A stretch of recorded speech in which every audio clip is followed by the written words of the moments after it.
선서, 나는 헌법을 준수하고 국가를 보위하며 조국의 평화적 통일과 국민의 자유와 복리의 정진 및 민족 문화의 창달에 노력하여 대통령으로서의 직책을 성실히 수행할 것을 국민 앞에 엄숙히 선서합니다. 2003년 2월 25일 대통령 노무현. 네, 드디어 여성 총리 시대가 열렸습니다. 지난달 국무총리 후보로 지명된 한명숙 총리 임명 동의안이 오늘 오후 국회에서 통과된 것입니다.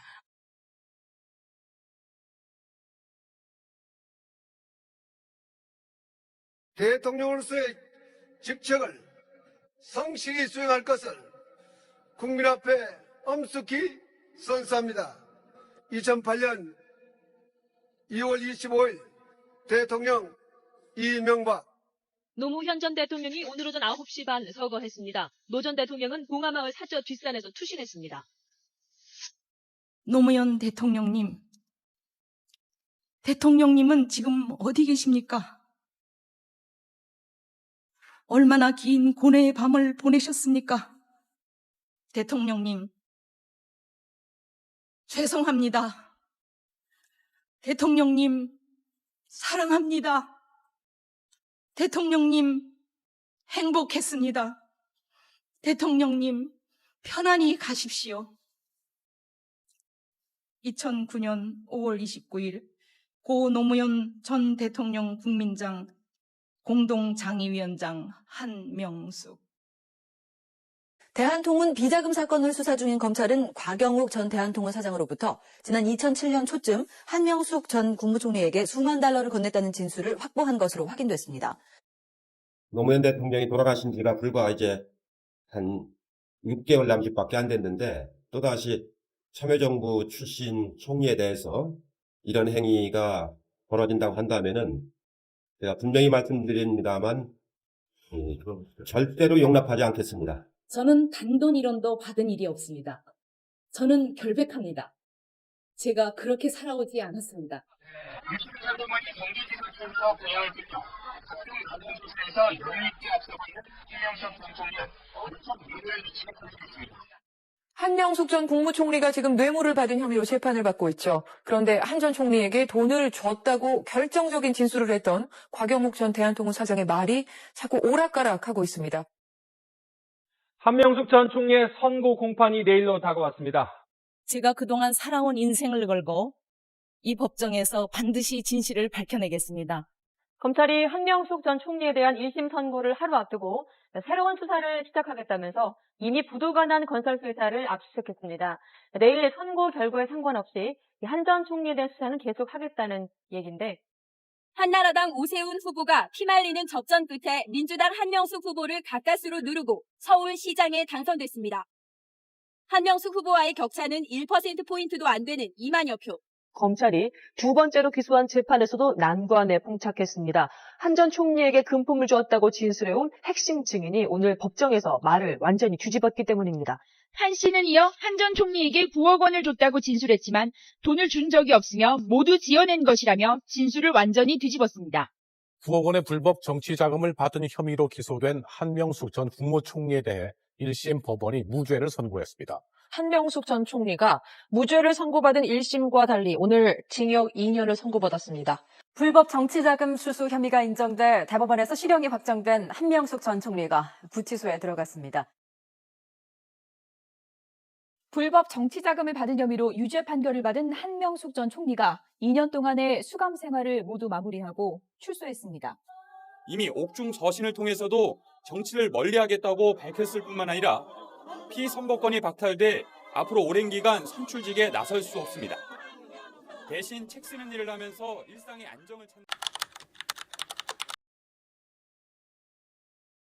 한만호.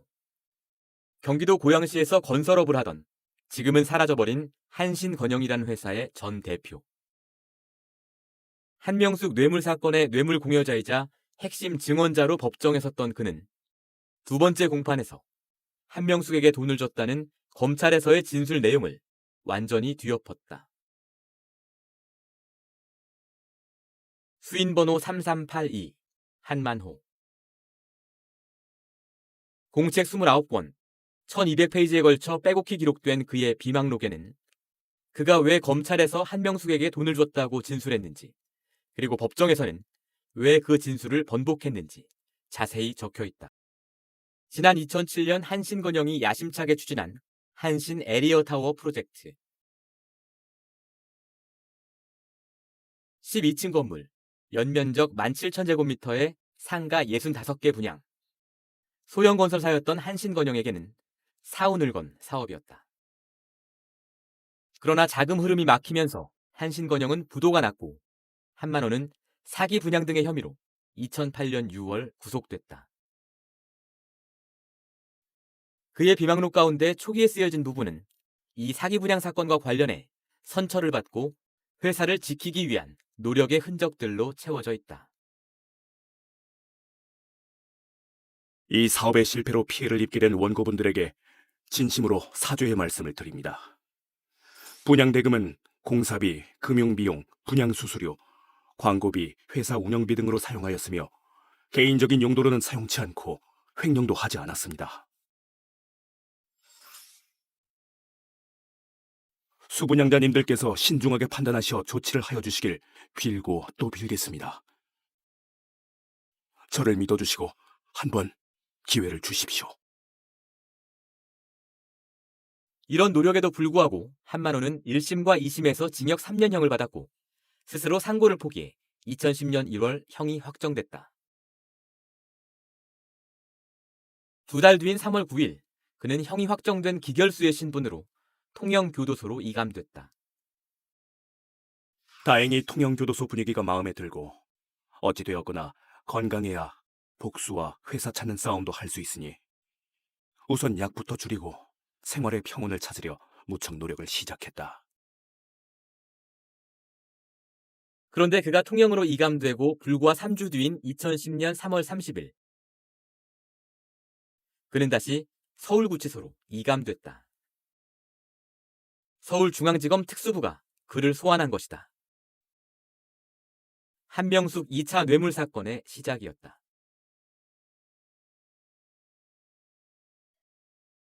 한명숙 1차 뇌물 사건은 그로부터 석 달 전인 2009년 12월 서울중앙지검 특수부가 한명숙을 뇌물 혐의로 기소하면서 시작됐다.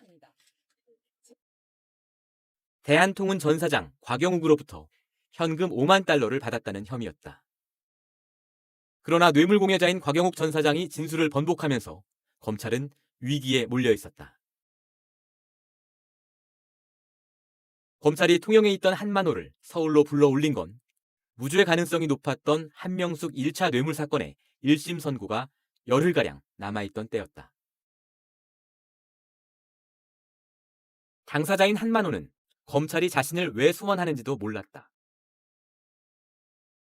3월 30일 아침 화장실에서 세면도 중 이송명령을 받고 즉시 짐을 꾸려서 방독료와 인사도 제대로 못하고 버스에 올라탔다. 이송교도관에게 어디로 누가 부른 것이냐, 무슨 자격이냐 물으니 검사가 부른 것이란 것밖에 모른다고 답했다. 여러 가지 생각이 겹쳐졌다. 추가 사건이 있나?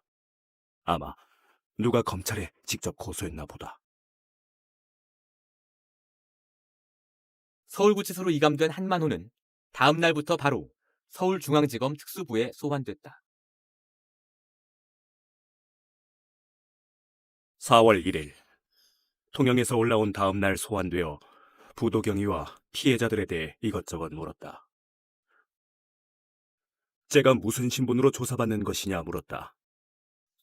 아무 신분도 아니고 그냥 조사하는 것이다. 이때까지는 한 총리님 건이라 생각 못했다. 2-3시간 지난 후 알고 지내는 정치인이 있느냐 물었다. 이때부터 한 총리님 예감이 들었다. 그런데 이날 한만호는 한명숙 총리의 이름이 아닌 다른 정치인의 이름을 언급했다. 2010년 4월 1일 특수부 소환 첫날 자금이 한나라당 의원 쪽으로 제공되었음을 이야기했다.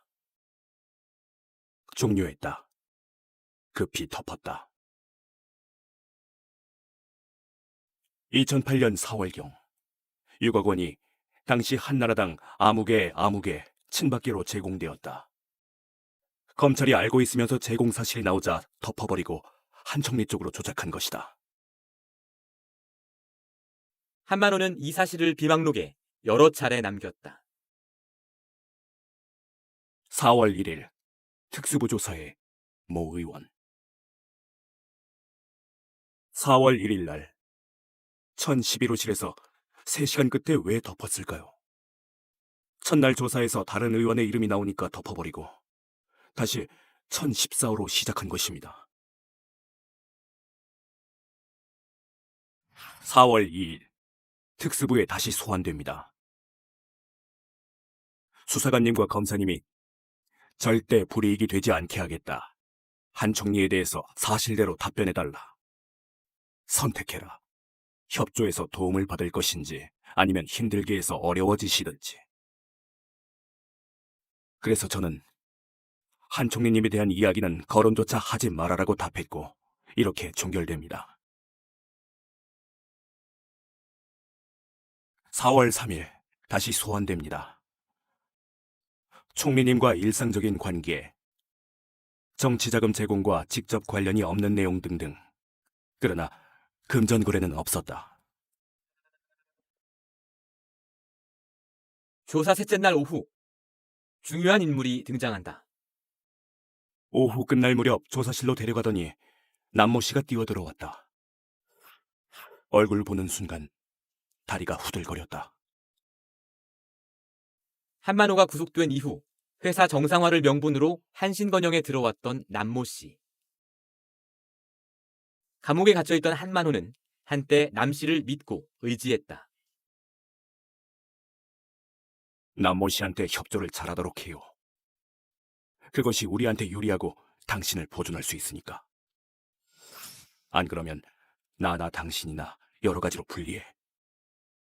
내 말 꼭 명심하고. 그러나 시간이 지나면서 남 씨는 오히려 한만호의 회사를 빼앗으려는 의도를 드러냈다. 법정관리 하겠다 하여 가져간 서류를 악용해서 지분과 회사를 양도해가고 아버님께도 경매시 2억인가 준다고 하여 서류를 받아가서 회사를 강탈한 것임. 한만호는 법조 브로커로 활동했던 남 씨의 뒤에 법조 권력이 있다 믿었고 이를 두려워했다. 조폭, 검경, 교도관 기구, 가석방, 독거방 장사, 온갖 형사협박, 스폰서 프락치 거물 행세. 그런 남 씨가 갑자기 검찰 특수부 사무실에 나타나 검찰에 협조하라고 종용을 한 것이다. 사장님, 협조하시고 도움을 받으시죠. 앞으로 다른 건 추가 기소로 또다시 어려워지실 텐데요. 서울시장 선거도 있고 이 건은 전체를 직접 계획하고 주도하는 아주 윗선에서 만들어진 것이다. 협조 안 하시면 무척 힘들어지실 것입니다. 증인이 무너지고 총리님을 모함 위증케 한 내용이다. 하늘이 무너지는 공포감. 그날 밤 구치소로 돌아온 한만호는 마침내 결심을 하기에 이른다. 돌아와서 밤을 꼬박 세웠다. 이것이 현실이고 대세며 따라야 할 실효라면 따를 수밖에. 협조해서 회사 찾고 복수하고 피눈물 흘리는 피해자분들 회복시켜드리고 재기할 수 있는 기회로 삼아야겠다. 제 자신에게 합리화했다. 검찰에 협조하고 따라서 모든 것을 저와 관련된 회사를 광범위하게 조사하고 정밀 조사하게 되면 다른 사람들의 범죄 사실이 드러나서 복수하고 회사도 찾을 수 있을 거라 생각했다. 재기에 대한 욕심이 되게 컸고 그때 파주역 앞인가 어디다가 그 큰 건물을 하나 짓다가 아마 그게 중단된 상태에서 수감이 됐을 거예요. 그래서 그게 입지 조건도 좋고 그것만 성공을 하면 충분히 재기할 수 있다고 생각하는 이분이 그런 어떤 욕심이 있었기 때문에 그리고 이제 그 공사 현장을 놓고 이제 온갖 사람들이 이제 그걸 빼앗기 위해서 말하자면 쭉 바깥에서 이제 움직이는 얘기를 들었을 거 아닙니까? 그런 것 때문에 조바심이 생겨서 그 도와준다는 말을 믿고 협조를 하기로 한 거죠. 비망록에 쓰여진 한만호의 주장에 따르면 검찰은 그에게 진술의 대가로 여러 가지를 약속했다. 모두 도와주겠다. 총리님 유죄만 나오면 재기할 수 있게, 회사 찾을 수 있게, 증언 이후 며칠 안으로 출소할 수 있게, 출소 이후라도 다른 건으로 기소 안 되게, 사업에 재기에 전념할 수 있게 개인적으로도 돕겠다. 단, 총리님 유죄 나와야 한다. 무죄 나오면 형 더 살아야 한다. 9억 원의 사용처를 제대로 대지 못할 경우 추가로 기소돼 형량이 늘어날 것이라는 두려움도 거짓 진술의 동기 중 하나였다. 쥐약이었다. 9억 원의 자금을 증인이 썼다 하면 저의 결백을 믿고 소를 취하해 주신 피해자분들을 기만하는 것이 되어 그 후원을 감당할 수 없었고, 로비성 자금으로 제공했다 하면 불법 자금 제공으로 인정하게 될 것이다. 두 가지 다 검찰이 원하는 진술이 아니기에 총리님께 제공되었다 진술하지 않으면 모두 추가 기소로 엮어서 피할 수 없을 것이다. 살아날 수 있는 길은 총리님께 제공했던 것 이외엔 선택의 여지가 없었다. 한만호가 진술을 결심하고부터 검찰의 수사는 일사천리였다. 4월 4일 다시 특수부 소환합니다. 구치감 대기하면서 스토리 구상합니다. 4월 5일 소환됩니다. 1차 조서 마무리. 9억 제공 경위, 2억 돌려받음.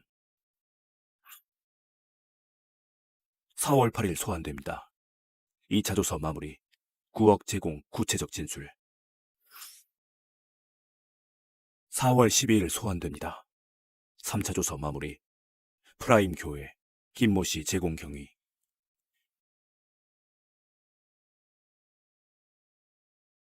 4월 22일 소환됩니다. 4차 조사. 5월 11일 소환됩니다.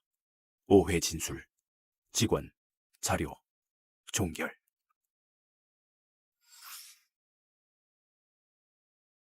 자필 진술서 작성 이후부터는 한만호는 없어지고 오로지 검찰의 안내대로 따르는 강아지가 되었고, 매일 점심이나 저녁 식사 때마다 검찰 수사관들의 립 서비스에 마냥 흐뭇해하고 옳고 그른지 판단력은 없어졌거나 마비되어 버렸다. 한만호는 그해 4월부터 12월까지 검사실에 73번이나 나와서 조사를 받았지만 검찰이 법정에 제출한 진술 조서는 그 가운데 딱 5회 분량에 불과했습니다. 조서가 작성되지 않은 나머지 60여 차례의 검찰 조사에서 한만호는 대체 무슨 일을 한 걸까요?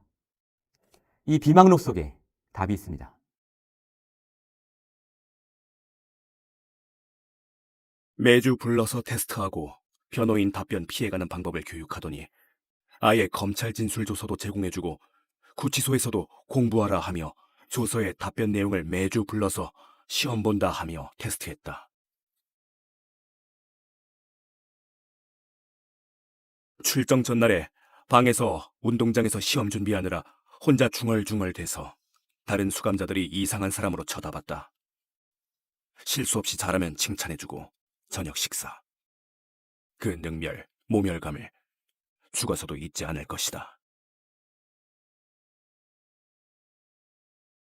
3번에 걸쳐 제공했다 허위 진술 시 검찰에서 한 총리와의 통화 횟수가 매번 3번씩 433으로 스토리 만들었다가 나중에 332로 했다. 소동이 되니 그냥 333으로 하자 합의하고 진술과 연습했다. 종종 자금 제공 순서가 바뀌고 해서 검사님이나 수사관님들이 당황한 적이 몇 번 있었다. 한만호가 모아놓은 한명숙 사건에 대한 신문 기사들이다. 한만호는 자신의 진술 내용이 언론에 보도된 것을 보고 큰 충격을 받았다. 검사한테 얘기를 해요. 지금 이 수사를 하는 게 혹시 그 지방 선거하고 관련이 돼 있는 거냐. 응? 왜냐면 한명숙 총리가 그때 서울시장 후보로 돼 있던 상황이었기 때문에 그런 거면은 내가 이 얘기를 하고 싶지 않다. 돕고 싶지 않다. 뭐 이렇게 얘기를 했대. 그러니까 검사가 아니 그건 아니다라고 말을 하더라는 겁니다.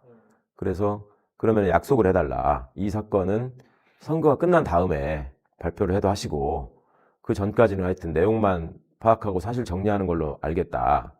그랬더니 약속한다고 그러더라는 거예요. 수사 초기에 언론의 악의적 보도가 계속 터져나오게 되어 수사관에게 노무현 대통령도 절에서 자살한 것으로 알고 있는데 한 총리님도 이러다 그렇게 되시는 건 아닐까요? 정말 걱정됩니다. 그런 일 절대 없을 것입니다. 한 사장님은 그런데 신경 쓰지 마십시오. 우린 그런 걱정 안 합니다. 정말 걱정이 됐고 꿈도 서너 번 비슷한 내용으로 꾸었다. 검찰의 언론 플레이는 마술사 수준이다. 검찰 진술 내용을 언론에 제공하지 않는다는 약속에 모두 거짓 진술하고 날인이 됐다.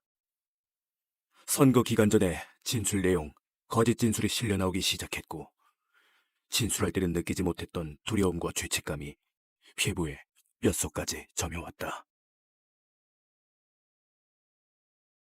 서울시장 선거를 앞두고 자신의 진술이 기사화되는 것을 보고 받은 충격은 나중에 감행한 진술 번복의 동기가 됐다. 제가 진술한 수사 내용이 선거 이전에 또는 기간에 언론에 나오는 것을 보고 서울시장 선거에 이용되고 있음을 알았다. 4월 9일 무죄 선고 이전과 서울시장 선거 시작 전에는 특수부 검찰은 전쟁터 같았다. 약속대로 언론에 악의적인 이야기를 흘리지 않았으면 증인의 심정이 그토록 고통스러움을 느끼지 못할 수 있었다. 총리님을 뵙는 것도 아니고 증인도 살아야 할 생각에 너무나 절박했기에 검찰의 진술을 유지했을 것이다. 그런데 언론 기사 내용은 그런 증인의 심정이 한층 낭떠러지로 떨어지는 아득한 뿐이었다. 거짓 진술, 사실이 아닌 날조였기에. 한만호는 지인에게 보낸 편지에서 자신의 사건을 다룬 보수 언론들에 대한 심경도 밝혔다. 밖에서 사람들이 조중동이나 일부 언론이 권력의 나팔수라 해서 과장된 말이려니 했는데 제가 직접 당해보니 조금도 지나친 표현이 아니었어요. 언론의 권력은 견제, 감시하는 기관이 아니고 적어도 정치 사건에 관해서는 기관지나 관변, 아첨기관이 되어 있는 것을 알 수 있었지요. 검사가 불러서 갔는데 어떤 사람이 앉아있다가 이렇게 나가더라는 거예요. 그리고 책상에는 동아일보가 펼쳐져 있었고 그 검사도 지금 현직에 있어요. 그 친구가 아니 이제 젊은 사람이 있다가 나가고 이제 이 사람이 이렇게 들어오니까 둘이 이렇게 스쳤을 거 아닙니까? 그러니까 이제 이렇게 쳐다보니까 신경 쓰지 마세요. 동아일보 기자예요. 비망록에 따르면 검찰은 한명숙이 출마한 서울시장 선거 지지율을 계속 점검했다고 한다. 검찰은 선거 전에 계속 지지율과 여론조사 결과를 분석하며 증인의 허위 진술 내용을 언론질해댔다. 당시 여론조사 결과가 20% 이상 차이가 나오자 사장님, 서울시장 선거 하나마나 아닙니까? 하며 웃으며 흐뭇해했다. 검찰이 한만호 소환을 시작한 건 2010년 4월. 서울시장 선거는 같은 해 6월이었다. 한명숙은 결국 서울시장 선거에서 0.6%포인트, 2만 6천 표 차이로 낙선했다. 한만호가 검찰에 협조를 하면서 아직 진술 번복을 결심하지 않았던 시기, 즉 2010년 5월에 작성된 편지 초안이다. 이번 사건에 협조해서 수사를 하다 보면 그동안 온갖 못된 짓을 하며 이익을 보았거나 도적질한 인간들에 대한 조사가 당연히 이루어지다 보면 그동안 나나 정부장이 어쩌지 못하고 있던 한 맺힌 사연이 해결되리라. 검찰의 약속대로 한신건영의 부도 과정에 대한 수사가 이루어지면 억울함이 풀릴 것이라는 기대감이 드러난 내용이다. 같은 시기 아내에게 보낸 편지에서는 이제 검찰이 자신의 편이라는 자신감도 느껴진다. 혹시라도 이번 사건 이후에 어느 누구라도 힘들게 하거나 괴롭히려는 느낌만 들어도 서신하도록 해. 절대 용서하지 않고 뿐만 아니라 그 대가가 처절함을 반드시 몸서리 쳐지게 해줄 것이니까. 한명숙 총리를 직접 언급하지는 않았지만 일말의 죄책감이 엿보이는 편지 내용도 있다. 이번 사건으로 내 운명이 어찌 될지는 알 수 없지만 나로서는 내 인생의 마지막 남은 선택을 하게 될 것 같아. 이 사건으로 희생되는 분들이 어떤 형태로든 희생자가 생길 것이고 출소 후에 그나마라도 희망을 기대했던 사람들 몰락시키는 것이. 같은 시기 한만호가 신문에 나온 글을 직접 필사해 모아놓은 노트다. 금수 회의가 따로 없습니다. 입만 열면 생고기 뜯고 난 비리칙한 냄새가 납니다. 포식을 끝낸 짐승처럼 저희들끼리 화해롭습니다. 피 묻은 발톱을 핥고 고기점이 묻어있는 털 고르는 일이 남았습니다. 이 세상 후미진 곳에서 나를 아직 용서하지 못하는 사람이 있나 보다. 용서받지 못할 일을 내가 저질렀나 보다. 그의 눈물 때문에 온종일 날이 굳고 바람은 헝클어진 산발로 우나 보다. 이 향아, 세상의 후미진 곳에서. 이렇게 양심의 가책을 느끼던 한만호는 한명숙에게 줬다고 진술한 돈이 사실은 한명숙과 무관한 다른 사람들에게 로비 명목으로 건네졌다는 사실을 검찰에 털어놓았다고 한다. 검찰은 알고 있었다. 기자님들 들어주세요. 증인이 2번가량 실탄이란 용어를 사용하며 이야기했고 수사관이 못 알아들은 척하였고 핸드폰 들고 밖으로 나가서 한참 만에 들어와서 오늘은 한 사장님이 피곤해하시니 그만하자. 오늘 드시고 싶은 메뉴를 말씀해달라. 회초밥을 먹었다. 무고한 총리님의 살점을 발라먹고 있다는 생각으로 복통 설사로 무척 고생했다. 결국 한만호는 재판정에서 진술을 뒤집겠다는 결심에 이르게 된다. 검찰이 언론을 통해 무차별 이미지 훼손 기사 나올 때마다 죄책감으로 가슴 속에서 선혈이 터져나올 듯한 고통을 느꼈다. 부관참시 당하는 일이 있더라도 진술을 바로잡아 진실을 밝힐 것이다. 진술 번복을 결심한 상태임에도 열심히 하는 체했다. 검찰에서 번복해봐야 쉬쉬하며 적당히 덮거나 오히려 더 큰 고통이 예상되었기에 후환이 걱정되었다. 협조하느라 기진술한 내용으로나 어떤 건으로 엮어댈지 몰라서. 출정 시 매일처럼 있었던 저녁 식사도 점차로 사양했고 오늘을 기다리며 반복 진술 고통을 감수했고 총리님과 2분께 참여하며 생활했다.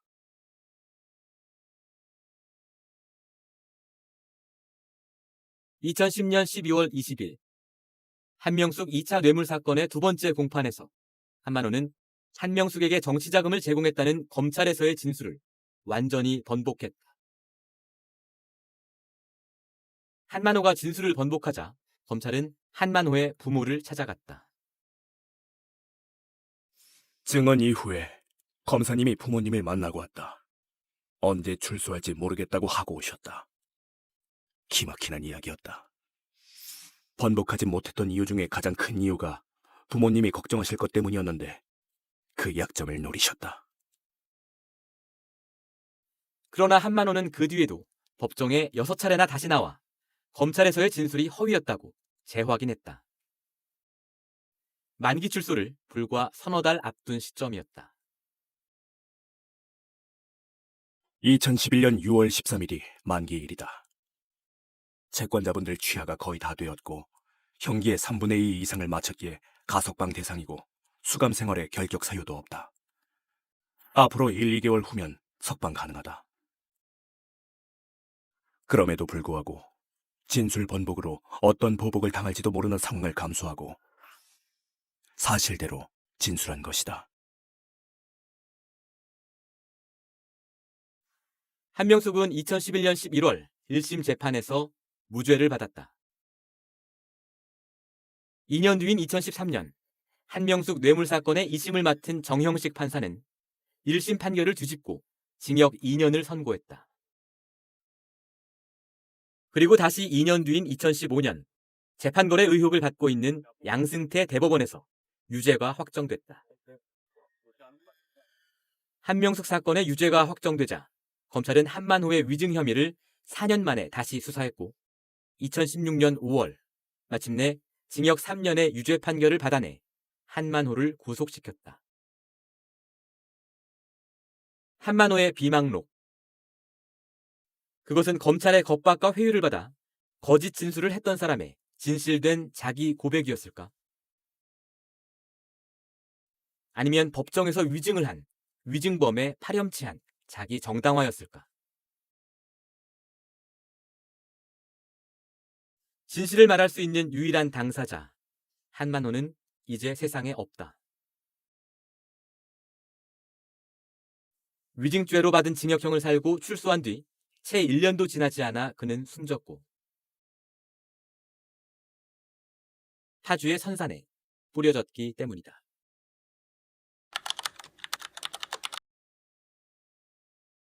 검찰은 남은 시간 동안 검찰 진술을 뒤집은 한만호의 법정 증언이 위증임을 증명해야만 했다.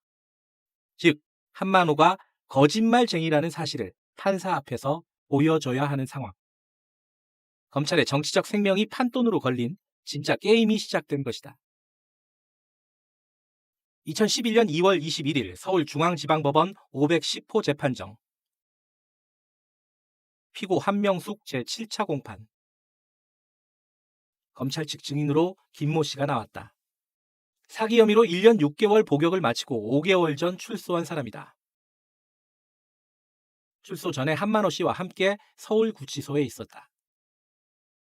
김 씨는 한만호의 진술을 다시 뒤집기 위한 검찰의 중요한 카드 중에 하나였다. 2010년 3월 말 한만호는 통영에서 갑자기 서울구치소로 이감된다. 그리고 4월 1일 중앙지검 특수부에 소환된다. 구치소에 수감된 죄수들이 검찰에 소환되면 일단 검찰청 안에 있는 구치감이라는 곳에서 대기한다. 이날 한만호는 구치감에서 증인 김 씨와 만난다.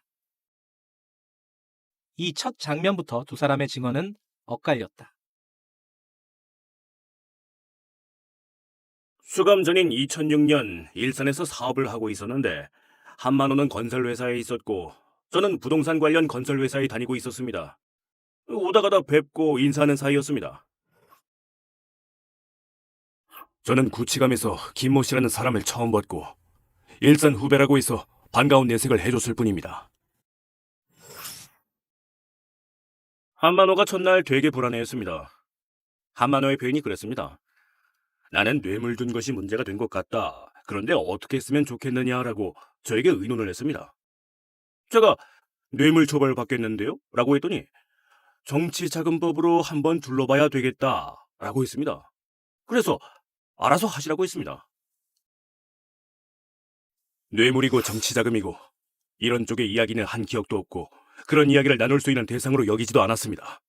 그렇기 때문에 도대체 무슨 생각으로 그런 진술을 하는 것인지 저로서는 감조차도 잡을 수가 없습니다. 한만호 사장님이 한명숙 총리 집에 간 내용까지 저에게 설명을 해주었습니다. 한만호가 저에게 시시콜콜한 이야기까지 다 해주었습니다. 아무리 일산 사는 후배라고 하더라도 구치소에서 처음 보는 후배에게 무슨 돈을 준 이야기, 또 돈을 가져간 집의 구조나 그런 이야기를 한다는 것은 그것은 지나치다. 정말 지나치다. 참 너의 뇌를 진짜 쪼개보고 싶다. 증인은 한만호로부터 검찰이 도움을 안 주니 법정에서 거짓말을 해야겠다, 진술을 번복하겠다라는 말을 직접 들었는가요? 예.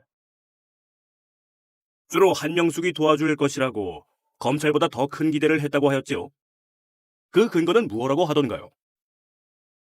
한명숙 총리님이 자신의 손을 놓지 않을 것이라고 했습니다. 야당 정치인이고 검찰에 의해서 기소까지 되어서 재판까지 받았고 한만호는 불리한 진술까지 했는데도 한만호는 한명숙 총리가 자신을 계속 도와줄 것이라고 크게 기대했다는 것인가요? 예. 그렇게 판단한 근거는 무엇인가요? 시장 선거에서 떨어졌어도 옛날에 총리를 했었으니까요. 네가 봤을 때 일개 검사가 힘이 세겠느냐, 전 총리가 힘이 세겠느냐라는 말을 했었습니다. 검찰 측 증인 김 씨의 법정 증언은 당시 언론에서도 크게 보도했다. 한만호 전 한신건영 대표가 구치소에서 한명숙 전 총리에게 9억 원을 건넸다는 검찰 진술이 맞지만 법정에서 뒤엎겠다는 말을 한 적이 있다고 한 동료 수감자가 증언했습니다. 한만호의 진술 번복이 뭔가 다른 속셈이 있었기 때문이라는 인상을 심어주기에는 충분했다. 그리고 한 달 뒤인 2011년 3월 7일 계속된 제8차 공판에서도 또 다른 죄수 최모 씨가 검찰 측 증인으로 출석했다. 최 씨는 마약 사범으로 한만호와는 역시 서울구치소에서 만난 사이였다. 한만호가 한 총리에게 돈을 주었고 그 액수가 9억이라는 말을 처음 만난 날 하던가요? 예, 처음 만난 날 들었습니다. 얼마 지난 뒤에 언론 보도가 나왔습니다. 그래서 그 당시 제가 진짜 사실이냐고 물어본 적이 있습니다. 그러자 한만호가 뭐라고 하던가요? 웃으시면서 내가 준 것을 줬다고 하지 안 준 걸 줬다고 하겠습니까? 라고 말씀하셨습니다. 증인은 한만호가 한명숙 피고인에게 서운한 감정을 토로하는 것을 들은 사실이 있는가요? 제가 법정에서 말씀드리기 곤란하지만 이 험한 욕을 해가면서 자기가 돈을 줄 때는 자기 회사 잘 될 때 갖다 준 것이 아니고 참 힘든 상황에서도 어렵게 갖다 줬는데 약속을 안 지켰다면서 욕을 하고 그 다음에 표현하기가 좀 그런데 이 돈만 너무 밝힌다 이러면서 욕을 하셨습니다. 이 사람이 웃기는 사람이네. 검사님이 전에 말씀하셨죠. 마약 사범들 말 믿지 마세요. 박연차 회장도 당할 뻔했답니다. 그렇게 말씀한 적 있지 않습니까? 이런 마약 사범들에게 제가 무슨 이야기를 합니까? 검사님 말씀 듣고 마약 사범들과는 그냥 얘기를 듣기만 했지 누구 욕을 하나요? 검찰 측 증인 김 씨와 최 씨는 공통점이 있었다. 기결수, 즉 형이 확정된 상태였지만 교도소가 아니라 구치소에 있으면서 검찰에 계속 불려다니는 죄수였다는 점이다. 우리는 김 씨와 최 씨의 당시 검찰 출정 기록을 입수해 분석해봤다. 김 씨는 6개월 동안 89차례 검찰에 출정을 갔다. 한 달 평균 15회, 이틀에 한 번 꼴이다. 최 씨는 12개월 동안 148차례, 역시 한 달 평균 12회. 두 사람 모두 2, 3일에 한 번씩 검찰청에 다니는 죄수였다는 말이다. 그 사기 전과나 마약 사범이나 이런 사람들이 검찰에 가서 검사하고 딜을 많이 하거든. 내가 뭐뭐뭐를 얘기해 줄 테니까 나를 뭐 구형을 줄여달라 이런 거 많이 하거든요. 자기 거가 나중에 결국 그런 딜의 소재로 활용이 된 거잖아요. 그러니까 더 충격을 받았죠. 우리는 검찰 측 증인들의 긴 법정 증언 기록에서 숨겨진 힌트를 하나 발견했다. 이런 엄청난 이야기를 딱 듣고 증인은 누구에게 이야기하였나요? H입니다. 한만호, H, 증인 세 사람이 같이 한만호의 사건 이야기를 한 적이 있는가요? 예. 구치소에서 H 외의 다른 사람에게도 한만호, 법원에서 거짓말하는 것이다. 이런 말 한 적이 없나요? 없습니다. 한명숙 재판 이후에 H와 김모 씨 셋이 만난 적도 있는가요? 예, 있습니다. 검사실에서 만난 것인가요? 예. H는 역시 서울구치소에 같이 수감돼 있던 또 다른 죄수였다. 검찰 측 증인 김 씨와 최 씨는 법정에서 증언하며 죄수 H에 대해 수십 차례 언급한다. 본인들 외에도 또 다른 증인이 있다는 뜻이고 그건 항상 H였다. 그리고 본인들보다 H가 한만호와 가까웠다고 말한다. 한만호, H 등과 구치감에서 다시 만난 사실이 있나요? 만났습니다. 그때 어떤 이야기를 나누었나요? 저는 H와 별 얘기를 나눈 것이 없고 H와 한만호가 둘이 붙어서 얘기를 많이 나눴습니다. 한만호, H, 증인 김씨, 증인 최씨 중에서 주로 한만호와 이야기한 것은 김씨인가요? 처음에는 김모 씨가 많이 했고 나중에 법원에서 진술을 뒤집겠다는 구체적인 얘기는 모두 H와 있습니다. 한만호가 자신의 결심 같은 구체적인 얘기는 H와 있습니다. 한만호와 H가 구체적으로 진술 번복에 관해 계획도 짜고 했는가요? 그날은 그런 얘기만 했습니다. 두 분 사이에 어느 정도 얘기가 되고 있었습니다.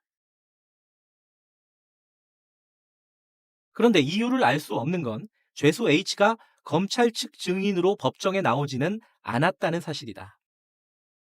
한만호의 진술 번복 계획에 대해 가장 잘 알고 있다고 하는 H를 검찰은 왜 법정에 세우지 않았을까? 편지를 보냈다. 답장이 돌아왔다. 그리고 전혀 예상하지 못했던 이야기들이 길게 적혀 있었다.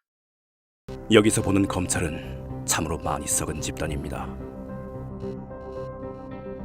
그들이 범죄자일진데 그들이 조사하고 있습니다.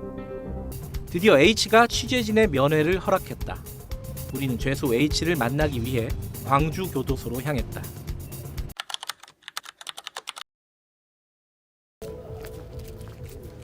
H는 광주 교도소에 있었다. 57살 H는 짧은 머리에 건장한 체격이었다. 오랫동안 기다린 인터뷰였지만 면회 시간은 불과 10분 남짓. 질문은 넘쳤고 답변은 짧지 않았다. 한때 상장사 대표였지만 자본시장법 위반 등 혐의로 지난 2006년 구속된 죄수 H. 그는 2010년 4월 통영교도소에서 막 이감된 한만호를 서울구치소에서 만났다. 저는 서울구치소 A관구 4상 2방 독거수용거실에 수용 중이었고 통영교도소에서 서울구치소로 온 한만호는 5중 2방으로 이동 배정되었습니다. 한만호와 깊은 이야기를 처음 나누게 된 건 운동장에서였다. 독거실 수용자들은 운동을 오전 또는 오후 원하는 시간에 할 수 있었는데 그때 한만호 씨는 왜인지 모르게 저에게 오후에 운동하러 나오라고 했습니다. 독거실 수감자들의 운동장은 피자판 모양이었다고 한다. 한 명의 근무자가 모두를 감시할 수 있는 구조. H와 한만호는 담을 사이에 두고 이야기를 나눴다. 네 평 정도의 1인 운동장. 독거 운동실 1호실에 제가 들어가고 한만호는 2호실에 들어갔습니다. 2m 높이의 담이 가로막혀 있었는데 그 담을 사이로 저와 한만호가 소통을 했었고 이때 모든 사실을 알게 되었습니다. 그 이후에도 H는 여러 차례 한만호를 만나 대화를 나눴다. 한만호는 법정에서 진술을 번복하기 한참 전에 자신이 검찰에 진술한 내용이 거짓이라는 얘기를 이미 H에게 털어놨다고 한다. 그러면서 도움을 요청했다. 허위의 피의 사실이 공표되고 있으니 제가 아는 검사에게 위의 사실을 이야기 후 수사팀에게 전달해달라고. 자기는 검찰이 무섭다고 추가 건으로 압박당하고 있다고. 검찰 측 증인 김 씨의 출정 기록이다. 2010년 3월 15일부터 서울중앙지검 1020호 검사실에 출정을 가기 시작한다. 토요일, 일요일을 제외하고 마치 직장에 출근하듯 같은 검사실에 소환됐다. 4월달도 마찬가지. 1020호 검사실은 당시 한명숙 2차 뇌물 사건, 즉 한만호 사건을 수사하던 중앙지검 특수 1부였다. 한만호는 4월 1일부터 같은 10층 특수일부 다른 검사실에서 매일 조사를 받고 있었다. 검찰이 한명숙 사건으로 한만호를 첫 소환한 4월 1일을 전후해 김 씨도 같은 부서에 집중적으로 소환됐다는 말이다. 단순 사기범에 불과한 김 씨가 검찰 특수부에 거의 매일같이 출정을 갔던 이유는 무엇이었을까? 죄수 H는 검찰 측 증인 김 씨가 원래 검찰과 한 몸이었다고 말했다. 이미 그해 서울시장 선거 전부터 검찰에 협조를 하고 있었잖아요. 그러니까 검찰하고 한 몸이었고. 김 씨와 최 씨의 출정 기록을 비교하면 2010년 6월, 7월, 8월 같은 날 같은 검사실에 출정을 다닌 횟수가 12번에 이른다. 마약과 사기, 전혀 상관없는 범죄를 저지른 두 사람이 이렇게 같이 출정을 다닌 것도 이해가 되지 않는 대목이다. 검찰에 가서 전화 사용하고 먹을 거 먹고 그리고 처하고 애기들 가족연애 자유롭게 하고. 검찰은 뉴스타파 질의에 이들이 출정했던 검사실이 한명숙 수사팀이 아니었으므로 자신들도 두 사람을 같이 부른 이유를 잘 모르겠다고 답변했다. 증인은 피고인에게 어떠한 정치자금도 제공한 적이 없습니다. 서울중앙지검 특수부는 죄수 H를 계속 소환했다. 하지만 죄수 H는 출정을 거부했다. 자신이 전해준 얘기를 듣고도 전혀 움직이지 않았던 검찰을 불신했기 때문이다. 죄수 H의 출정 기록에는 당시 그가 출정을 거부한 기록이 남아있다. 심지어 다른 재판에 증인으로 출석한 날 검찰 수사관이 법원으로 찾아오기까지 했다고 한다. 특수일부 1128호 신모 계장이 위에 재판부 재판 대기실까지 찾아와서 저보고 반강제적으로 왜 출정을 거부하느냐 하여 이후로도 출정 요청 시 역시 거부할 것이니 너는 요청치 마라 했습니다. 어쩔 수 없이 검사실에 출정을 나가도 H는 증언 협조를 거부했다. 그 외적으로는 이 계장들이나 검사는 그런데 그런 내용이 있다고 그러는데 그 내용에 대해서 말해줬으면 나 그런 거 말해줄 내용도 없고 협조할 내용도 없다 하고서 몇 번 제가 거부를 하고 부르면 또 나가서 또 거부하고 그러다가. 그러자 검찰은 죄수 H의 아들과 조카를 별건으로 조사하겠다며 검사실로 소환했다고 한다. 아들이 주식회사 A철강 매수 후 차익 실현한 자금에 대한 조사 전 아들이 미성년자이기에 금융정보 제공에 동의한다는 저의 기명날인이 필요하니 필히 출정고지에 응하라고 구치소 직원을 통해 전달하였습니다. 죄수 H의 아들은 만 20살이 채 되지 않은 때였다. 결국 어린 아들을 볼모로 잡고서 이런 비윤리적이고 비인간적이고 부정의한 양아치 짓을 하는 것을 보고서 출정에 응할 수밖에 없었습니다. H의 아들은 현재 미국에 거주하고 있었다. 아들과 조카의 동의를 얻어 검찰에 정보공개 청구를 했다. 2011년 2월 14일 아들과 조카가 서울중앙지검 1128호에 출입한 기록이 남아있었다.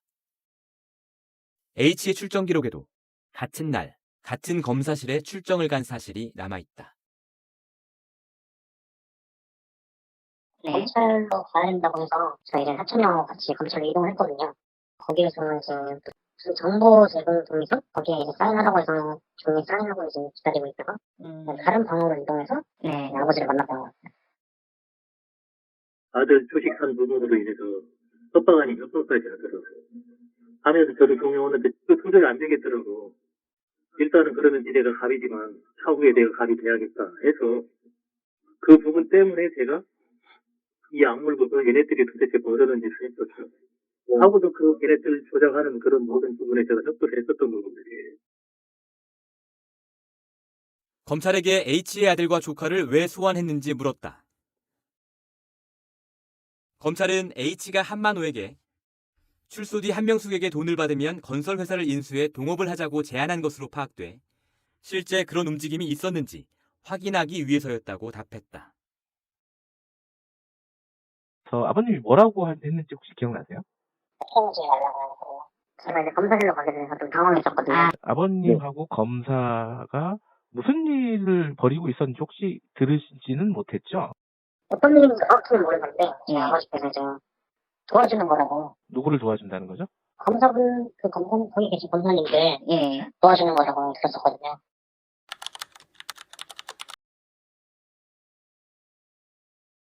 나중에 검찰에게 갑이 되기 위해 당장은 철저한 을이 되기로 마음을 먹었다는 죄수 H.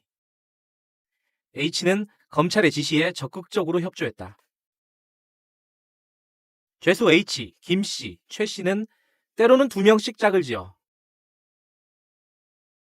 때로는 3명이 모두 함께 검찰청에서 조사를 받았다. 죄수 H는 당시 검찰 조사를 집체교육이라고 표현했다.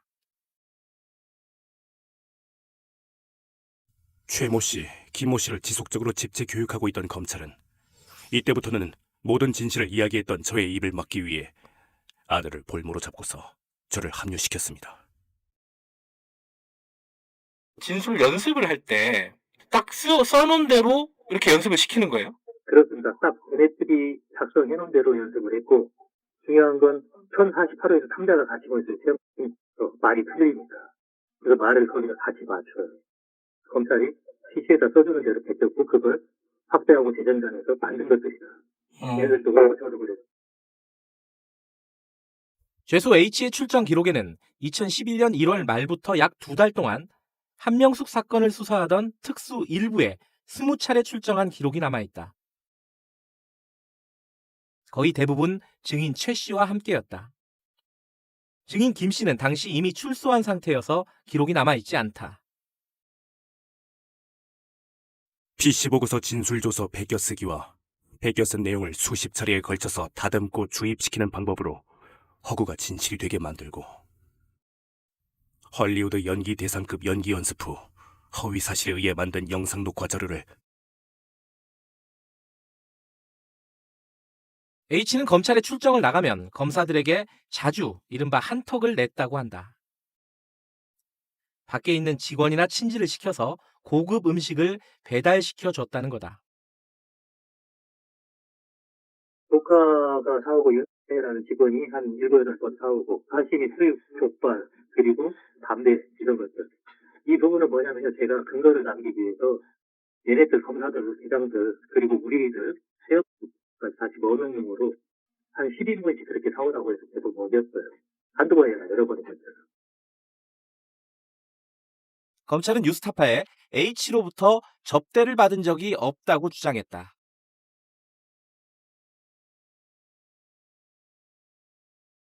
조카에게 부탁해 검찰 출입 기록을 정보 공개 청구하고 카드 사용 내역을 확인해봤다. 2011년 3월 1일 오후 5시 10분 H의 조카가 검찰청에 들어갔다. 그리고 그로부터 1시간 전인 4시 5분 스시생이라는 식당에서 52만 5천 원을 결제했다. 검찰에 가셨던 건 기억이 나세요? 네, 간 겁니다.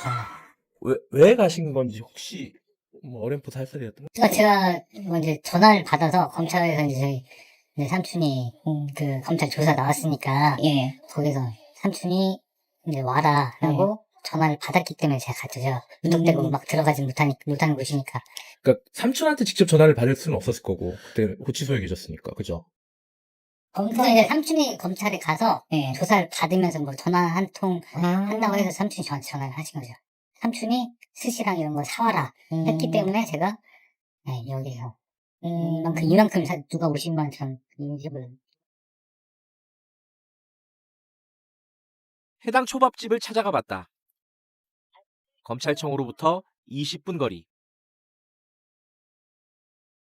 죄수 H의 조카가 삼촌의 부탁을 받고 검찰청에 방문했던 2011년에도 영업을 하던 가게였다. 포장 많이 해봤어요. 병원 같은 데도 나가기도 하고, 네, 케니지도 포장해가지고. 케니지. 네네. 그때 당시 보통 한 3만 원 초밥을 했거든. 3만 원짜리 있었고. 도시락 1인분에 네, 3만 원. 3만 원, 4만 원짜리 있었고. 그러면 적어도 10인분 이상 사갔다는 얘기네요, 그죠? 그렇죠. 스시 같은 걸 사오라고 한 게 다 검사들 그리고 대장들 새들 먹이고 저도 먹고 제가 항상 그런 식으로 근거를 남겨놨어요. 검사들이 아니 됐다고 이렇게 안 해요? 사오라 그래요, 그러면은? 그러면 그럼 먹어요, 그거를? 같이 먹었어요. 네. 잘 어. 먹더라고. 김 씨와 최 씨가 법정에서 증언을 했을 때 한만호의 변호인 역시 검찰이 모종의 교육을 시켰을 것이라고 의심했다고 한다. 한만호 씨 얘기는 그렇게 할 정도로 이 사람들이 구체적으로 알고 있는 사실이 없기 때문에 이건 검찰이 교육시키지 않으면 증언을 할 수가 없는 사람들이다. 왜냐하면 아주 단편적으로 그냥 단어 두세 개 정도만 얘기하는 수준이지 그 사람들하고는 뭐 다른 예를 들면 뭐 밥이 맛이 있네 없네 이런 얘기를 하는 거지 그런 사건 얘기를 안 했다는 거예요. 본인이 피했다는 거야. 죄수 H의 증언은 그 의심이 사실이었을 가능성을 높여준다. 이 세 명의 죄수는 한만호의 진술 번복을 다시 뒤집기 위해 검찰이 준비한 3개의 화살이었다. 얘네들이 증인 나가서 한전총리 측 증인들이 말하는 부분이 잘 안 맞을 수가 있잖아요. 그러면은 그 부분에 대해서 어긋나는 부분을 그 다음 사람이 증인 나가서 복구하고 그러고서 또 복구하고 그런 거예요. 한만호를 죽이기 위한 얘가 어떤 말을 해도 얘의 진술에 대한 번복을 하기 위한 우리 3명의 증인이었어요. 죄수 H는 3인 성호, 즉 3사람이 입을 맞추면 호랑이도 만들어낸다는 표현을 사용했다. 김모 씨, 최모 씨를 증인으로 내세우고서 저를 통해서 모든 마무리하려는 3인 성호에 의한 구도 및 계획이었습니다.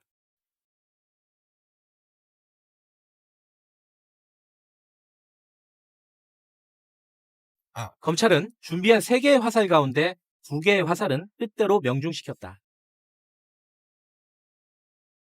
2011년 2월 11일 한명숙 사건 7차 공판에 증인 김 씨가 출석했고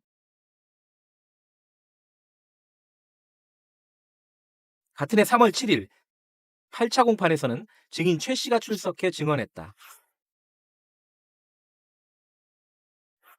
언론은 이들의 증언을 대서특필했다. 그러나 검찰은 준비했던 마지막 3번째 화살은 끝내 쏘지 못했다. 제가 최악의 통해서 말해요. 자, 이번에 증인 내가 나갈 건데, 나 이번에 법원 나가면 양심론은 내가 할 거다. 양심론 할 거고, 저 검사 저 새끼가 다 조작했고, 저놈이 조작해서 이렇게 다 만들어낸 사건이었어요. 그리고 이 검사뿐이 아니, 그 지기라인 전체가 이렇게 잘못했다는 거는 내가 양심론은 할 거다. 하고서 제가 그 출석 거부를 해버려요. 3월 말부터 4월 사이 죄수 H가 특수 일부의 소환 요구를 4차례 거부한 기록이 남아있다. 그가 검찰에 협조하기 시작할 당시 결심했던 것처럼 이번에는 그가 갑이 된 것이다. 결국 죄수 H의 법정 증언은 무산됐다. 당시 3사람이 출정을 다녔던 서울중앙지검 1128호의 엄희준 검사는 전화를 걸고 문자 메시지를 보냈지만 아무런 답변을 하지 않았다. 특수 1부의 부부장이었던 임관혁 검사는 한명숙 사건의 공판에 관여했을 뿐 수사에는 거의 관여하지 않았다고 답했다. 특수 1부장이었던 김기동 전 검사는 당시 수사는 법과 원칙에 따라 이루어졌다는 원론적인 답변과 함께 자세한 내용은 대검찰청에 물어보라고 답했다.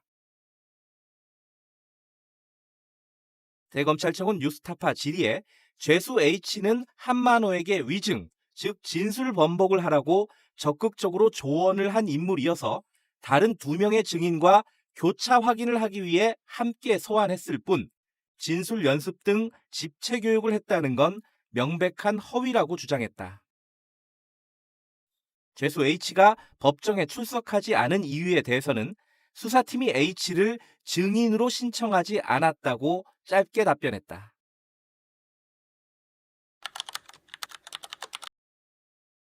고통스러웠다고 그렇게 표현할 수가 없을 정도로 가슴이 저며왔어요. 그냥 언제나 이 가슴이 녹아내리는 것 같은, 내가 왜 이런 일을 당하는가. 세월이 지나니까 이제는 그걸 뛰어넘어서 나를 기소한 검찰들이 불쌍해지더라고요. 아, 나라가 걱정된다. 참 저 사람들 가엾구나. 반드시 이거는 고쳐야 된다. 그래서 검찰개혁의 기수가 됐습니다. 노무현 대통령이 그 일을 당하셨을 때 온 집안을 뺑 둘러서 뒷산까지 올라가서 카메라를 들이대서 대통령의 그림자만이라도 비치면 찍어댔습니다. 논두렁에 1억짜리 시계라든지 이런 마녀사냥 중에서도 정말 있을 수 없는 걸 당하셨는데, 저도 계속해서 흘리는 거예요. 그걸 언론들이 정말 맛있게 받아 적는 거예요. 흠집이 나고 오른팔이 잘리고 가슴이 찢기고, 그걸 보면은 정말 너무 터무니없어서 견딜 수가 없어요. 아니 땐 굴뚝에 연기 날까? 뭔가는 좀 있을 거야. 이런 식으로 저를 쳐다보기 시작했는데 그것이 너무 괴로웠습니다. 그럼에도 불구하고 너무나 많은 국민들이 노무현 대통령 우리가 못 지켜서 저렇게 돌아가셨는데 한명숙은 지키자. 하나도 모르는 사람들이 한명숙 지키자를 만들어서 저를 꾸준하게 지켜줬습니다. 믿음을 보내줬습니다. 한명숙은 아니다, 진실하다, 이렇게 믿어줘서 저는 그 믿음을 걸음으로 해서 버틸 수 있었습니다. 대통령님이 왜 가셨는지 저만큼 절절히 가슴속 깊이 이해한 사람 없을 정도로 늘 생각했습니다. 제가 그냥 담담하게 제가 이렇게 살아서 돌아왔습니다 라고 보고 드리러 갔어요. 그런데 그 박석을 밟기 시작하면서 주체할 수가 없더라고요. 조절이 안 되는 그때 심정이었는데, 저는 이렇게 참고 여기까지 왔는데 대통령님은 왜 어디 계십니까? 거기 왜 그러고 계십니까? 생각하니까 정말 너무 가슴이 아팠어요. 그리고 특히 지켜드리지 못한 것에 대해서 너무 죄의식이 느껴지고 죄송했습니다. 그래서 저는 그날 하루 종일 울었습니다. 총리님도 두 분이 그런 마음이셨어요. 박수 한번 주시죠.